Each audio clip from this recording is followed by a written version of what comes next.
Hi, good evening, everyone. Welcome to the Museum of the City of New York.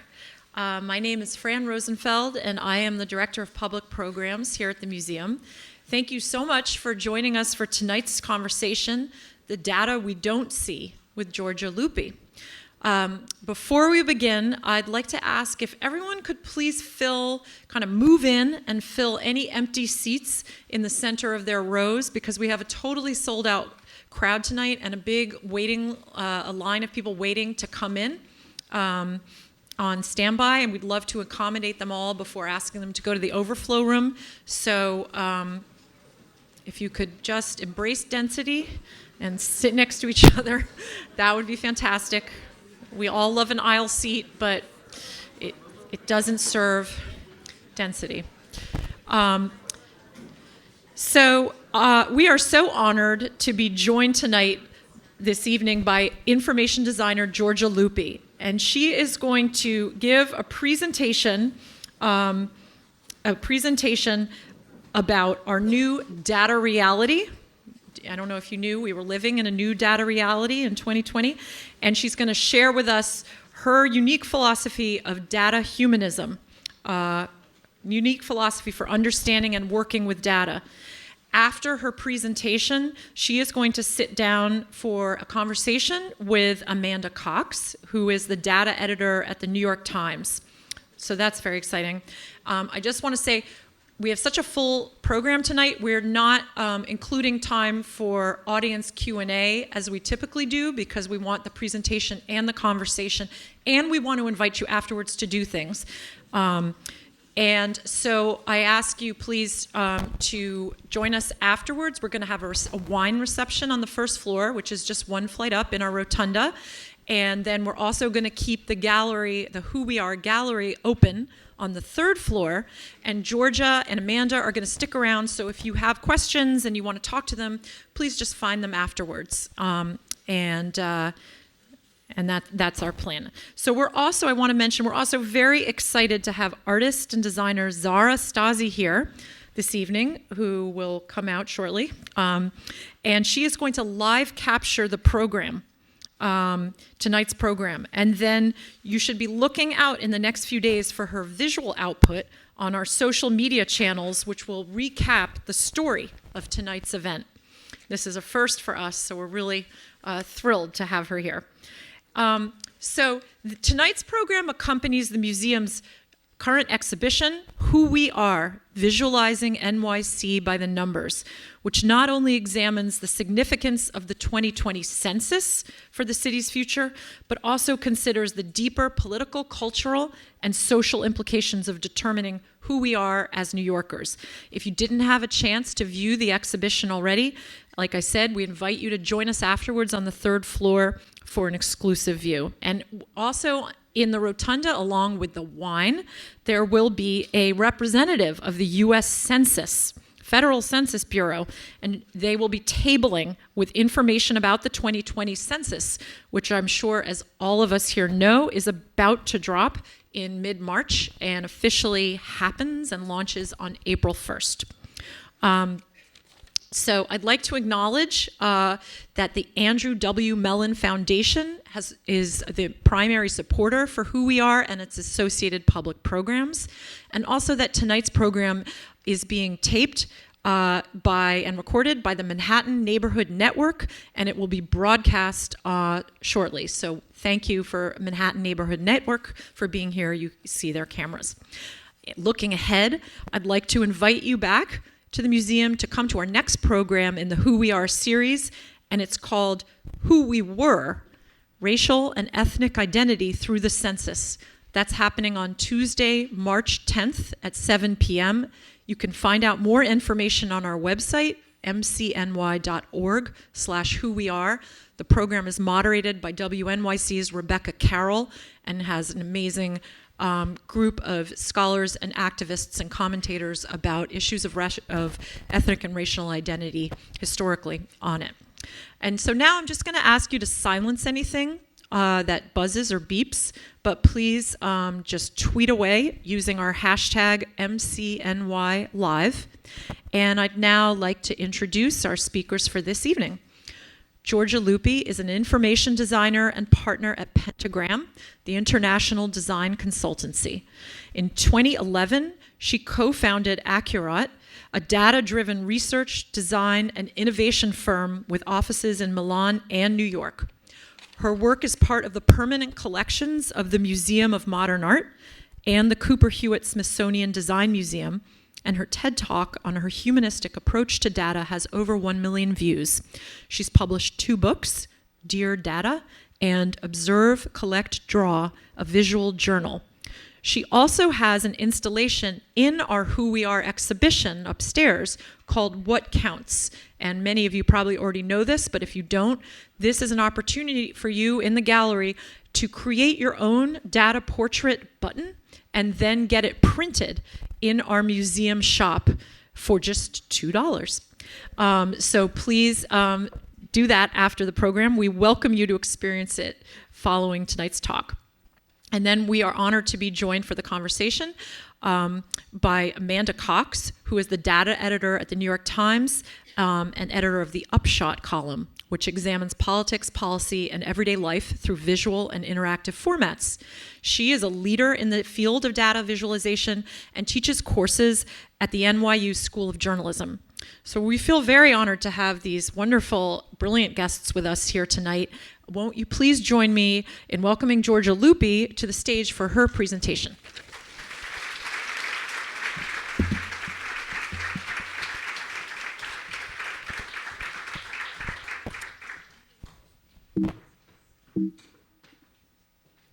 Hi, everyone. How are we doing? Thanks, everybody, for coming. I'm really, really excited. So my name is Giorgia, and this evening I'll explore with you the intersection between information, specifically data, and design. And I believe it's a pretty crucial moment in time to be having this conversation, so hopefully it'll be inspiring for you. I define myself as an information designer, and that means that every day with my team, I shape and design different ways that my clients and their clients access different kind of information, and particularly in my case, data. And data that can be qualitative, quantitative, big and small, data that organizations already have, or actually most of the time crafted by myself and my team in collaboration with our clients. And data that then we represent visually, really translating numbers into images through data visualization and through building interactive experiences with these visualizations. And my work with data is very particular and visually driven. And to give you a sense, I'll play you a montage of the work that we did in the past years with Accurate, the company that I co-founded 9 years ago, and where I was the design director up until last year. And in the images that you will see, every shape, color, size, position, and animation of the elements are direct representations of data points.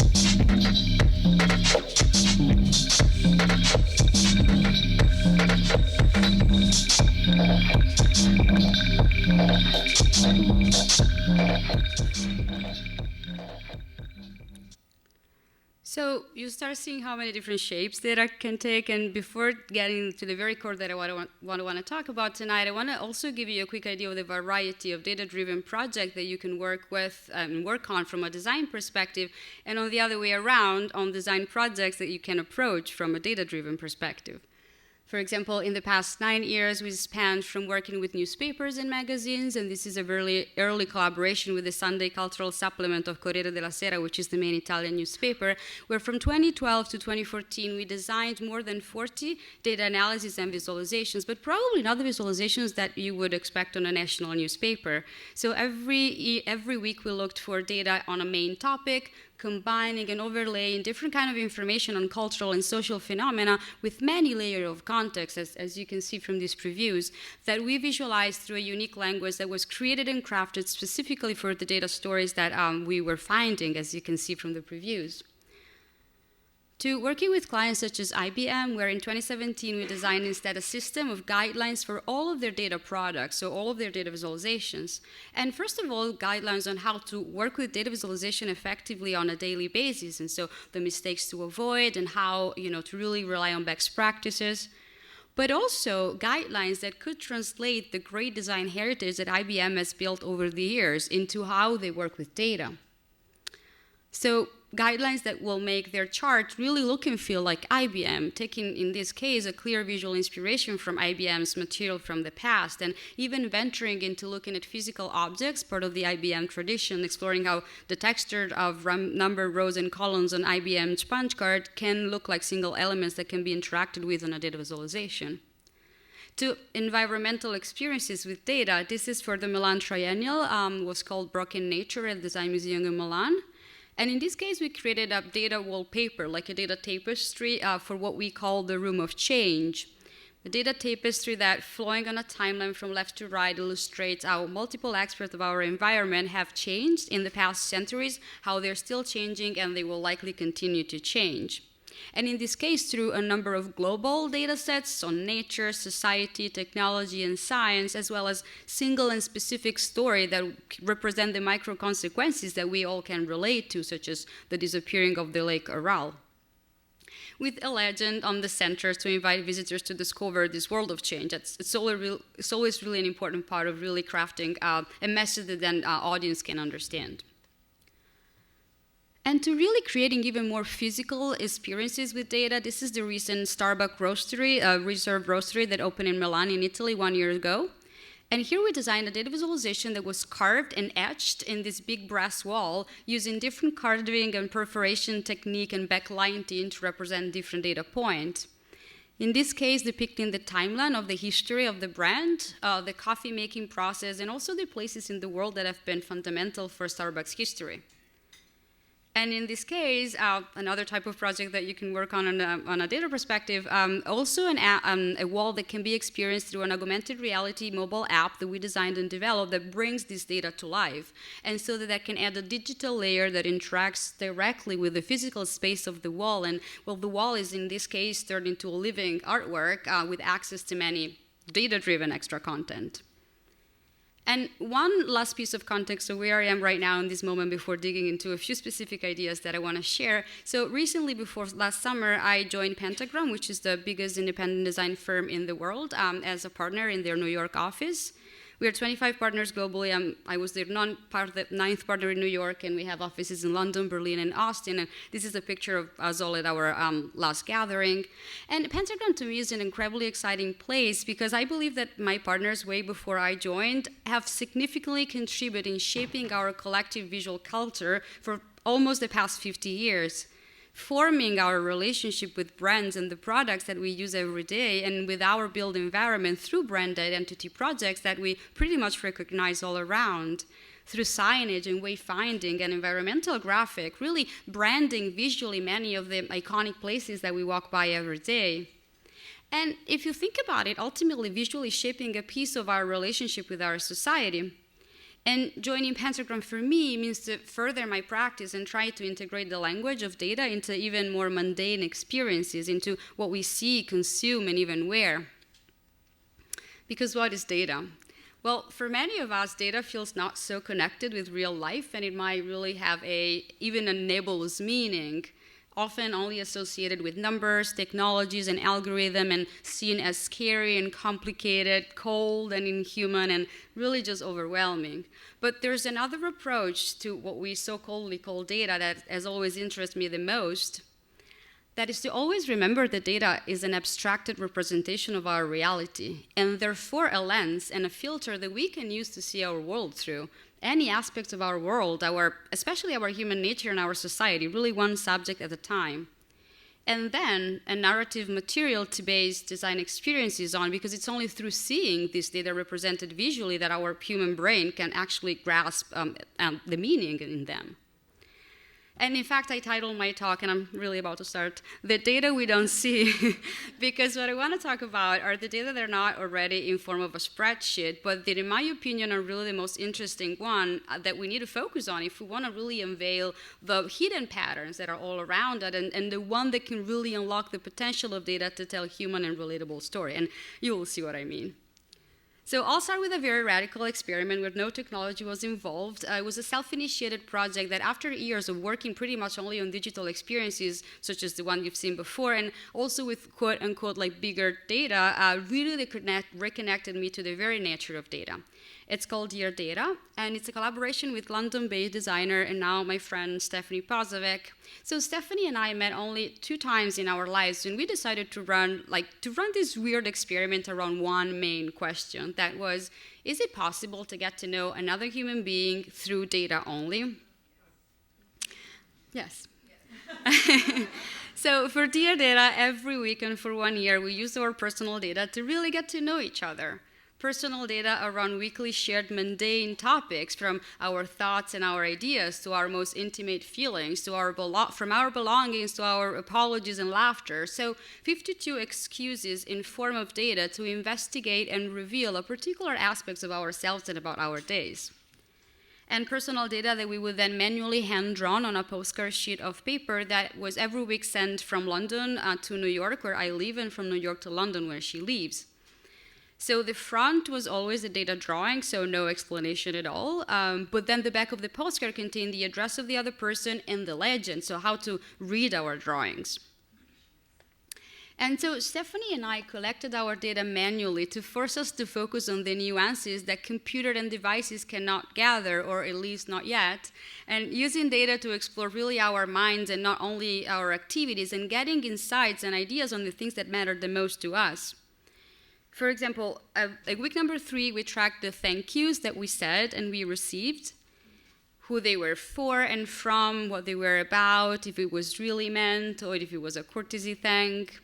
And in this example, by looking at my week through the lens of this particular layer, I realized that I thanked most of the people that I didn't know well, but I didn't thank enough the people that were close to me. You can try. So we started to look at our days through data, such as in this other case where I mapped my complaints, borrowing a very literal visual inspiration from the music notation system to show the repetitiveness of my complaints over time. But not only quantifying the numbers of times that we performed a certain action, instead really adding context and details about why, what was happening, what was the situation and the feeling, really realizing week after week how to put ourselves in these numbers. And the importance of adding context and qualitative aspects to make this data really representative of ourselves. And so over 52 weeks, we mapped our envies and what the feeling triggered in us. We mapped our desires and what they told about us, our emotions and decisions, apologies, and many more, really creating intimate portraits of ourselves to share with the other person through this invisible layer of data. And so I guess you start seeing what I mean by the data we don't see. And in this case, data that are much more interesting, in my opinion, than what we usually associate with personal data collection, such as number of steps, expenses patterns, or calories intake. I think there's really much more that we can explore. And this is true for small and big data, for personal data and beyond. So Dear Data also became a book that is its 3rd edition, and the original collection of postcards found the most exciting home as they've been acquired as part of the permanent collection of the Museum of Modern Art, which has been quite nice. But what excites me even more is that Dear Data, no, seriously, it's been so well received from the public outside the data community. We've seen thousands of postcards made by people, not even designers or artists, who learned about the project and wanted to experiment on themselves. And even teachers of any grade are using this format to teach their students the world of data. And so really starting from human observation, from human questions, as opposed to what's the data that are already there. So with this project, you've seen that we can turn even the smallest details of our lives into data that we can look at to see things from a different perspective. But besides personal data, we can really do it everywhere. I am often asked, where do you find your data? And I'm replying more and more that I design my data sets. And you'll see what I mean with this other example. So in 2017, 2 years ago, I've had the great honor to collaborate with Paola Antonelli. She's the senior curator for design and architecture at MoMA, and with her team on a piece that closed a show that was called Items is Fashion Modern, that some of you might have seen. And so the show presented 111 items of clothing and accessories that have had a strong impact and influence on our culture. So even by just reading the list, from the bikini to the burkini, from the Patagonia fleece jacket to the balaclava, from the pearl necklace to the little black dress. And I've had this incredible opportunity to create a site-specific, hand-drawn, after tier data, visualization to guide visitors to explore the features of the items both individually and then as part of a bigger ecosystem. But what's interesting here is that I didn't have any data. I only had the list of the 111 objects and the background research that was conducted by the curatorial team on each of them. And so I put on the glasses of the data collector and I really digged into these stories in search of bits of qualitative and quantitative information that could help me answer a few main questions and to understand and reveal why was each of the item included in the show. Why did Paola and her team really believe that these were iconic to show aspects of our culture and society? And so I asked, for example, is the item a medium or a message? Meaning, is it iconic because of its technical and aesthetical feature or for what it represents? Are they worn to conform to a movement or to escape to a movement? Meaning, has it become a way to blend into a social context or to break free from it? And many more questions of this kind, crafting a data set from these questions, where the data were absolutely not in this form before this analog process. And then each one of the items became a symbol that I drew on the wall, positioned and visualizing according to this set of attributes that I built together with the curators, with, of course, a legend on the left side wall to interpret it. And so the whole point of my exercise was to start from the final manifestation of this process and really work backwards, in a way reconstructing the invisible data set that Paola and her team used as an input for their design, even without knowing it.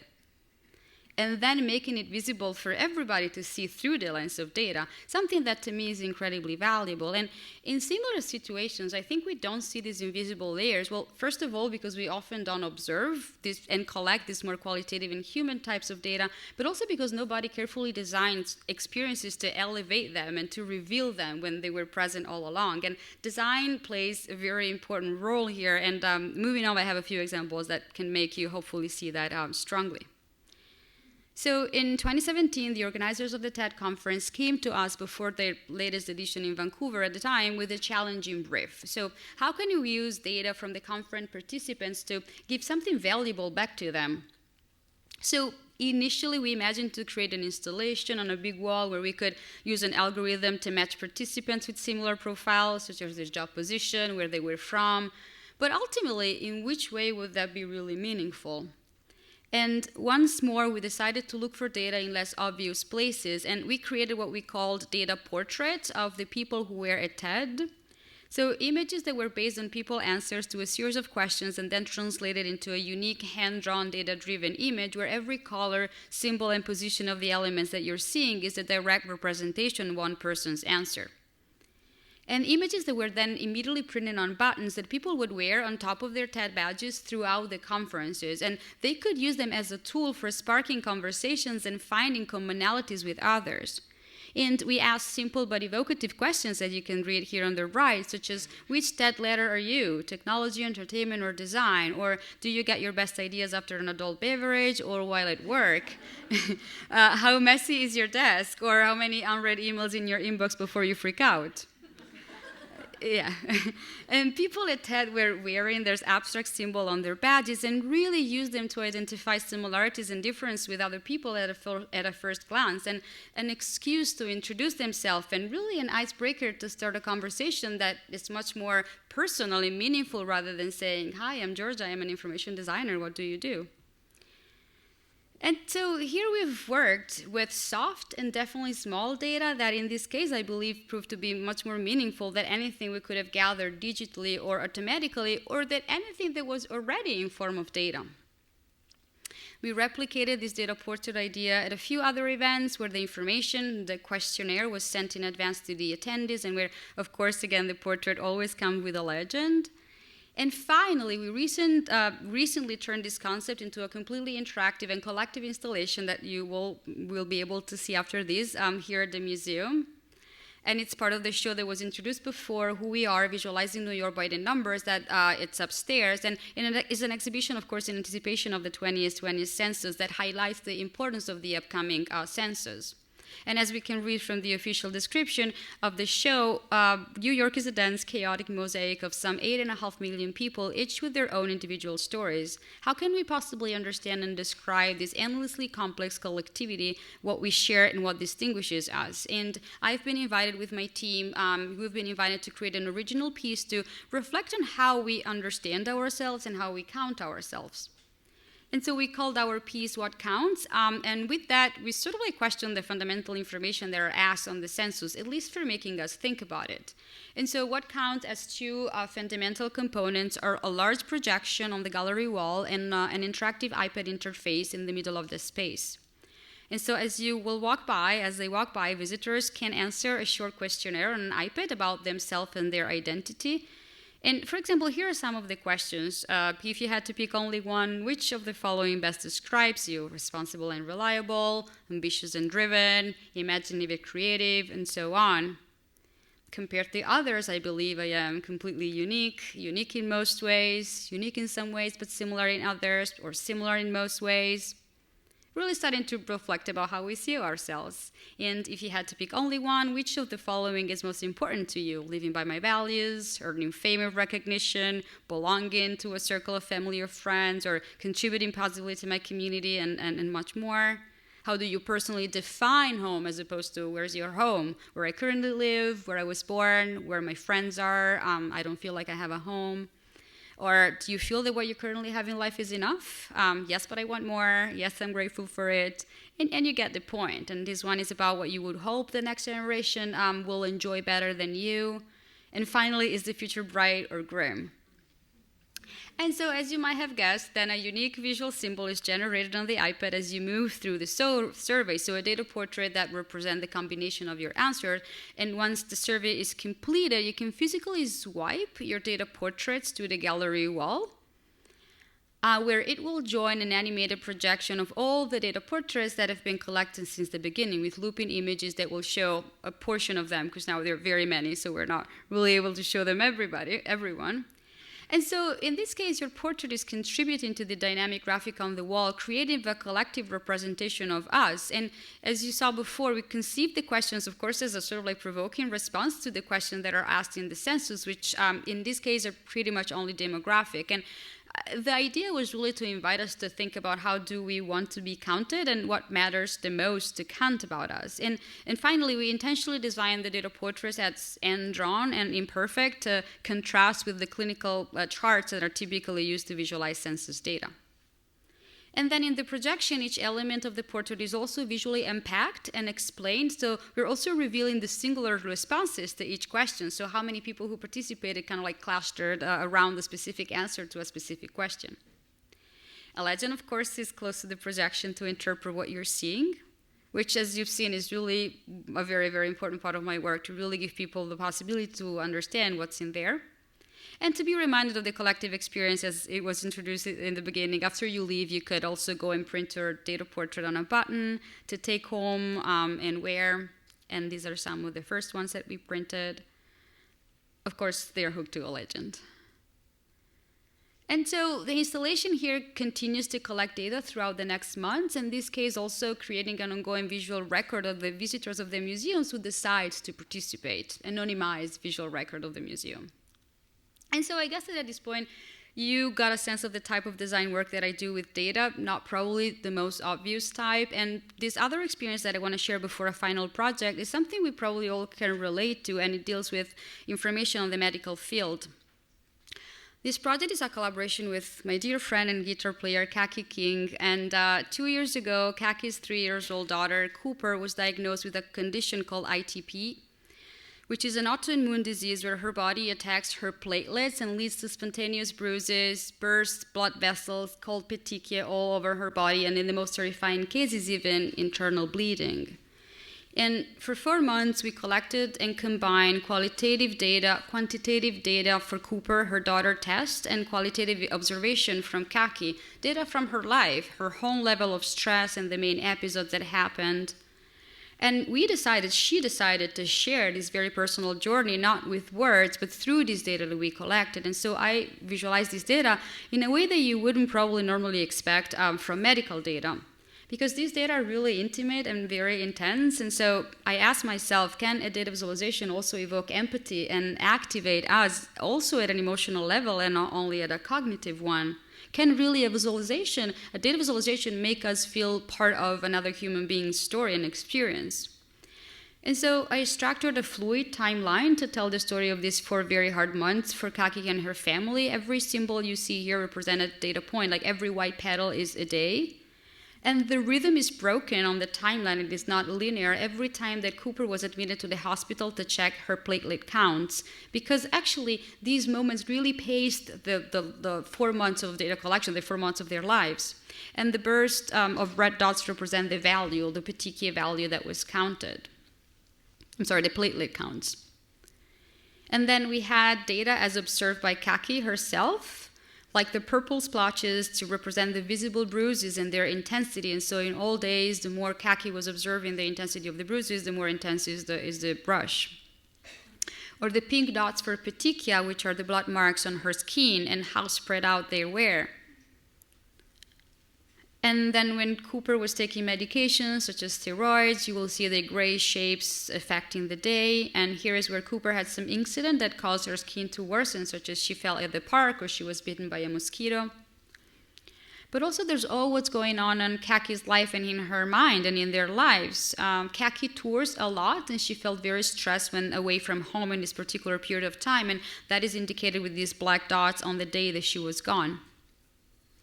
But in these dark months, there have been also positive moments that they wanted to remember, such as a fun birthday party for Cooper and her brother, or a great Halloween night that I represented with these bright yellow spots that cheer up the visual in a way. And lastly, Kaki also kept track of her own level of hope and her level of fear for the day that she reported on a scale from 1 to 10 from both emotion, and that I visualize with the numbers of these floating lines, where the dark lines are her fears and the orange lines are their hopes. And all around, we added bits of Kaki's personal notes for each day. And this visual was also used as a musical score by Kaki to create a piece of music that she composed directly from the 4 months of data collection, where the timeline of the song represent what was happening in their life exactly as the data visualization. And I will play the song for you for a little bit, and I am inviting you to see if you feel something through this data.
So as you can probably see, this is not by any means a scientific representation of data, but still I think it paints a pretty complete and very sensorial picture of this very personal journey. And many people living similar experiences told us that the visualization made them really feel part of Kaki's stories in a way that probably a blog post or an article wouldn't have. And I don't want to say that this can lead to any scientific breakthrough in the medical field. This is not the point of my work. But once more, I believe that there's a world of unexplored, small, and intimate data that we often don't see if we apply a straightforward definition of what we think the data is. And a layer that we also don't see because visualizations often focus on the numbers and not on what the numbers represent.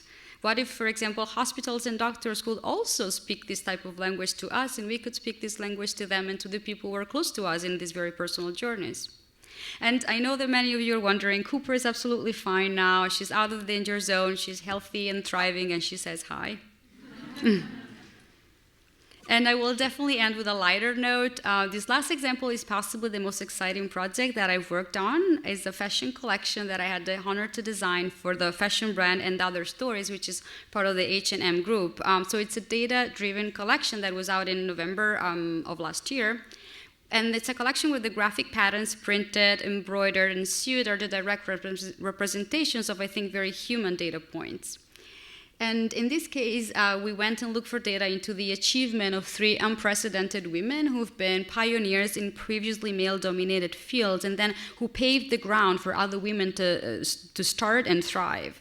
So the 3 women are Ada Lovelace, the first computer programmer, Rachel Carson, the first environmentalist, environmental activist, and Mae Jemison, who is the first Afro-American woman astronaut. And for the 3 of them, I crafted a data set about their major accomplishments, so really what they did, their achievement and their contributions to the field, and then background information on their lives. And data that then obviously I create to create the patterns that you will see displayed in the collection. And so hopefully beautiful patterns that you would want to wear, but they also have a meaning behind them that you hopefully are also proud to carry with you. And now that you've seen my approach and the role of crafting data set that plays in my work, I'll guide you through the process of the creation so that you see how data can, the design creation, so you can see how data can inform all type of products and outcomes. So the first woman is Ada Lovelace. She was born in 1815, and she's considered now to be the first computer programmer in history. And it was the first time that somebody programmed a machine to do complex math, and really, as a matter of fact, originating the discipline of computer science. And so I analyzed and visualized the structure and the mathematical form of the algorithm that she wrote. And I was really looking at the data and all of the variables that I could use to really represent the contribution that she made. But in parallel, I was also looking for visual inspiration in pieces of art or visual clues that could reflect the nature of the data that I was working with. So geometric and repetitive, but with variation and alterations. And then I started to sketch different ways, again with the data in my mind, in which each one of the 36 steps and its variables could be represented. And then starting to aggregate them and starting to play with visuals that could work nicely, probably not only on a white piece of paper, but also on an element of clothing. Starting also to sketch how to display them on a piece of garment. The team at Another Stories, they were so great, they let me play with sketching out silhouettes, which was fun, of course.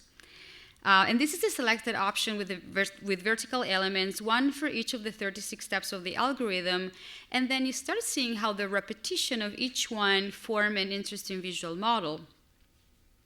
And so each one of this 36 line of Ada's algorithm is one element with internal dividers representing their variables. And without entering into details, you see from this legend that every symbol, colors, and dividers, and outside the graphic element represent a data point that is direct linked to the algorithm. And so this is the final pattern for Ada.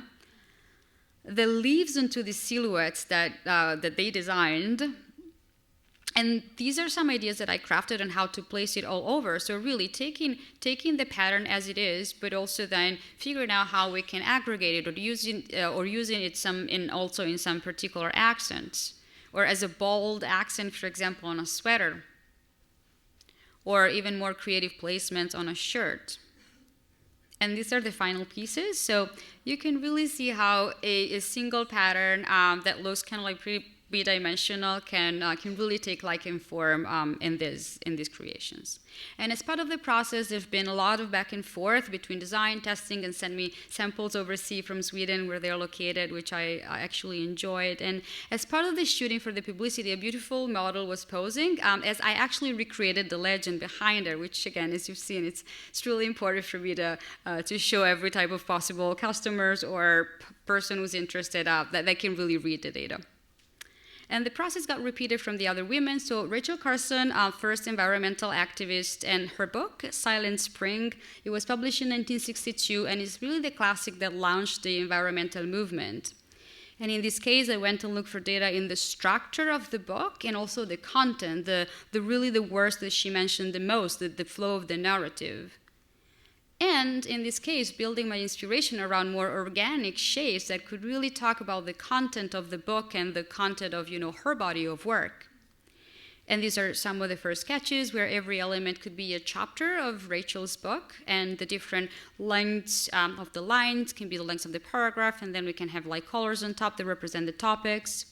And here's like how I build the pattern. Every radial element is one of the 17 chapters. The lines are the number of paragraphs and their lengths. And on the left of each element, there's the aggregation of core structural elements such as number of words, punctuations, and sentences. And building on top of it, I look on the whole book to see what were the nouns and adjectives that she mentioned the most. So just zooming in, chemical, insects here, bird, insecticide, control, DDT, life, area, water, plants. And then I looked into how much they've been mentioned per each chapter, and they become like the lengths of the lines. And that has been done for words and adjectives. And so really building the final pattern with the combination of these two layers with the 17 chapters, with different background colors. And these are the final silhouettes, almost the final silhouettes. And you get the point. So placing patterns in different ways on the fabrics, as I did with Ada, really collaborating very closely with their in-house fashion design team, getting bolder with the sweaters. That was supposed to be a wetsuit, but now is just a body. And so here we go with the final pieces. And again, you can see how a pattern that can leave like a data visualization as it is a representation of a content then can also be translated into different ways. And this is one of the samples where the patterns that I embroidered on the fabric, and I have to say that they've really been paying a close attention to details. The model wearing them, one on top of the other for the shooting as I was recreating the legend. And then finally, Mae Jemison, she was born in 1967, and she's still alive, and she's been the first African-American woman astronaut. And in this case, I visualized the orbits of her 1992 space shuttle mission. And, as you might guess, then taking visual inspiration from circular patterns, so recalling orbits and really recalling the body of work and the achievement and the contributions that she did.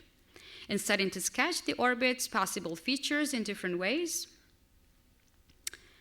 And finally, landed on this version, when one circle is one orbit, we will have 126 of them. And this is the final pattern, where again, all of these elements are orbits, and the symbols above represent which day she orbited around Earth in September 1992, and the color shadow represent the time of the day for the orbit. So really an homage to her mission and the color of the sky as she might have seen it from above. And on the background, there represented all of the experiments that she performed when she was in space. So from radio transmission to countries that have never been reached before, to zero gravity experiments. And again, elements of the collection as we thought of them initially, possible placements, even different colors, a shirt, and then they are with the final patterns. Again, you really, really see that they're part of the same family of data, but they're worked on in the garments differently. And there's also an extra puffer for the winter. And then the model wearing them. And then finally, for each woman, we also designed a T-shirt where we extracted only one element of the pattern as a bold signature. And finally, when customer bought any of the garments in store, they got a paper bag that I designed containing the pattern and the legend, of course, how to interpret what's in the texture. And which, again, for me is always a crucial point of my work. And I know that not everybody will nerd out dissecting Ada's algorithm from here, but at least they can really know that what they are wearing have a deep meaning. And so what excites me about this project and why I wanted to conclude with it is that to me it's also another step to further demystify data. For example, I see this specific project as one of the possible evolution to the graphic T-shirt with a message, with a written message. And in this case, the fabric itself becomes the message. And it can really become deep and rich and have many multiple messages inside it. So where every feature of a garment, if we think about it, can be deeply connected to information and messages that we are proud and happy to carry around with. And also the reason why I am particularly interested in these less conventional but perhaps more popular projects with data is their potential to reach a wider audience that might start thinking about data in a different way, an audience that might not have been reached by data before. And the opportunity to discover and reveal the human side of data, which is, of course, the one that matters the most. So to conclude, over the years, I built my approach and practice around what I call data humanism, which to me means always to design ways to connect numbers with what they really stand for, which are our ideas, the unexplored and open questions that we have about ourselves and our society. And then through design, making this new knowledge available for everybody to hopefully access and engage with. And I'm really excited about the possibilities opened up by this way of looking at data in this very moment in time, and I hope that you can be too. Thank you.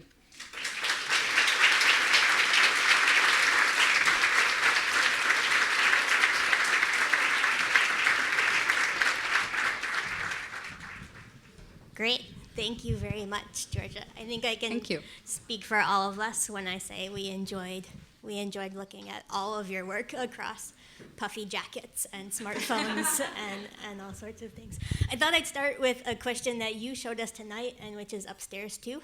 And it starts, compared with others, which already out of the gate were dangerous. Like that's like a recipe for sadness, right? But compared with others, do you consider yourself to be entirely unique, mostly unique, similar to some people in some ways and unique in others, or mostly similar? And that about yourself, I think maybe too personal for our new friend. So I'm wondering if you can answer that for your work and why. Okay. I think completely unique, because I think that pretty much everybody's work can be completely unique. I would say completely unique. And would you think that when people get a button upstairs, like say they make a data portrait and it's exactly the same as someone else's data portrait, it doesn't mean that they're similar. It doesn't mean that they're equal people. It means that for these questions that they're answering from this very moment in time, they have similarities and they can talk about. Can you talk a little more about what you are optimizing in your work when I look at your work, I think I would agree that it's unique. It's recognizable. You can take your name off of it, and I can still recognize that it comes from you, I think. And I think that's a compliment, and I think that's in some ways why it resonates with people. But it is strikingly different from a lot of the data visualization that is closer to the media work that I know. And I think that's because you're optimizing something else. The work that I think I am more familiar with, it's either trying to often, like when you think of something boring like a bar chart, it's trying to optimize precision, or if you think of other kind of more boring forms like a scatter plot is trying to recognize the efficiency of drawing out a pattern. I know that is not what you're optimizing, and I'm wondering if you could tell us what you are optimizing. Yeah, I've never thought about like optimizing, but I think that in general, I mean, every type of work with data and every type of design project, and in general, every type of project, I mean, it really needs to have clearly in mind the audience and the goal. And so I always say that, of course, I mean, if you're designing a dashboard for a pilot to land a plane, well, you probably, I mean, wouldn't ask him to read a legend, and so you would really go for, but if, like, a lot of my work is more, I would say, in the entertainment field and general communication field, and most of the time, I like to require people a level of engagement to experience it and to take time to really learn how to read a new language that has been crafted specifically for the data that I'm working with. And so I think that in general, I'm trying to optimize the idea of conveying complexity and richness as opposed to simplification, because I believe that data visualization for me in this specific case is, again, not for immediate decision-making purposes, but should be about giving access to the complex reality that we live in as opposed to simplifying it. And sometimes the forms of visualization that are mostly used, such as bar charts and pie charts, and I don't have anything against them, but I think that most of the times they do simplify, and it can be okay, but we need to know that this is really a simplification that doesn't take into account all of the layers of context that can be added. And I also think that, you know, in your work, which is amazing, by the way, and we all know that, you have a different goal, right? Sure. Yeah. So there's, I think, pretty much that. Talk to me about the idea of data versus the data itself. Like, say, for example, you got a legend wrong. Does it matter? Or how much does it matter? Say you made a mistake in a data portrait in the pin, and what do you mean by a mistake? A mistake of a line? A mistake of a translation? The well, translation first of all, you shouldn't get a legend wrong. You shouldn't make mistakes in general. But does it affect the work, right? Like, so pretend the legend, you say the shy people are outgoing and the outgoing people are shy. That changes the direction of the line, or that changes the color, right? Like, you just make a mistake in the legend. Well, I didn't kill anybody, so No, it's but- fine. But I think I think that my work is not, I mean... yeah, I think it is actually like a really interesting divide, though, about like what you are encoding. Like, lots of your work is about making a language, and so, but some of that language, I think, is about the idea of complexity. That's interesting. I think that visually you should render the ideas that you had when you build the data set. And so, yes, if you want to convey dense and complex systems of information, and if you want to convey that, yes, we are rich and articulated human beings, but we are imperfect, well, then the way that you craft, and then imperfection is really, I think, what was fascinating, because otherwise, I mean, we'll be all very boring. I think that then you need to visually convey that, and this is also why I was telling in the end when I was showing the project with Kaki that we called Bruises, is that sometimes, most of the time, data visualization focus on the numbers and not on what the numbers represent. And so I think that in this case, it's all about like playing with the idea of data, or the data, or what data represents. And there are multiple ways to do it. I think that we work in a field where, of course, there are things that we should avoid doing, such as like really common mistakes that we all know as practitioners that we should avoid, but these are really just very obvious. But other than that, there's an infinite realm of possibilities, and so I wouldn't say that there's like a unique way to do things. Right. Are there mistakes that drive you nuts? I often think one of my favorite colleagues taught me that designers, people who are really good designers like yourselves, they live with a sort of special burden. His thing was like curly apostrophes that like many times you see them straight, and it just, and once he taught you to see it and to be hurt by it, like you're just hurt constantly all day long. And you know, I think people who really know typography, it's hard to live in the world like that. And I'm wondering if you carry any special burdens in that way. But I know, because every time I design a thing that is completely new and completely unique, and so I don't really reference a lot of standard charts. I think that in general, the things that are just annoying to most of us, like when a pie chart doesn't add up to 100. I mean, come on. What's yours? Oh, I don't know. These are my questions. Yeah. Sorry. No, it's totally fair. I should have one.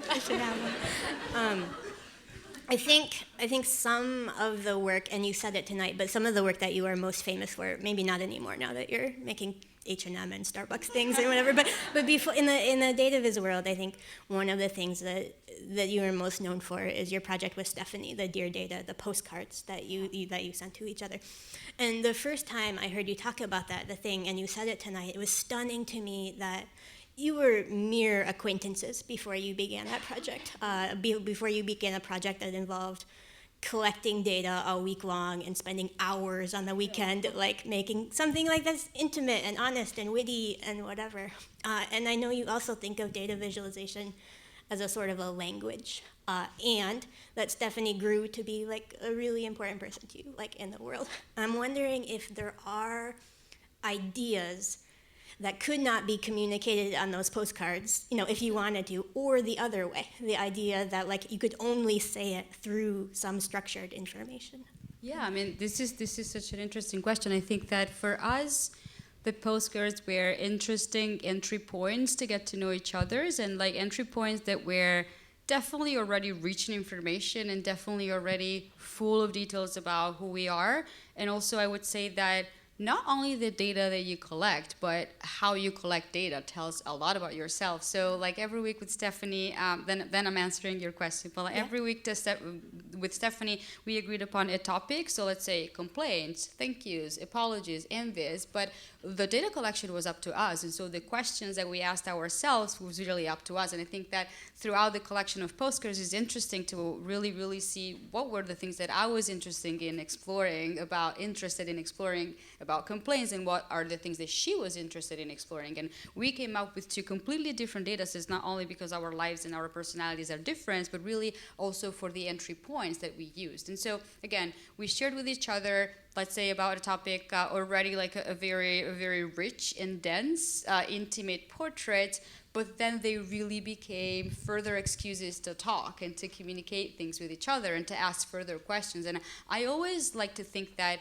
data and data visualization are beginning of a conversation, and it's really great to have data, but data they don't solve all of our problems, and they don't answer to all of our questions. So again, they were entry points. And then, in general, we tried over 52 weeks to compose a portrait of the other person that could be, let's say, the more complete possible. And so we surveyed our thoughts, our activities, even our belongings, and things that we call like performative, so like challenges to be nicer or to do things in a way that challenged us. But then, of course, there's so much that is left out.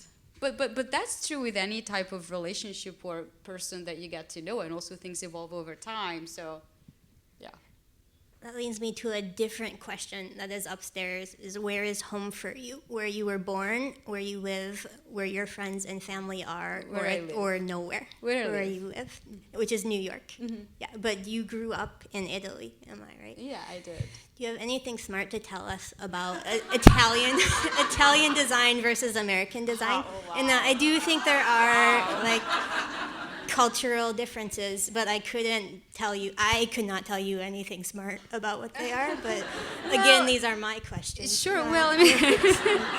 I did not study design. I'm an architect, so I studied architecture, and then I moved to the U.S. not super soon after my degree, but I would say that I practiced design honestly more in the U.S. rather than in Italy in terms of just like time span, because I've been here for almost 8 years, and pretty much all of my professional life I've been here. So I don't know, I would say that in general, growing up in being born and raised in Italy, you live live in museums with so many beautiful things and history around you. And I think that even if your parents are not specifically like trained in cultural design or art, they really know how to explain you what you're seeing in a church and what you're seeing in an historical building, and some aesthetic qualities that I feel still resonate with me, because I think experienced them in an early phase.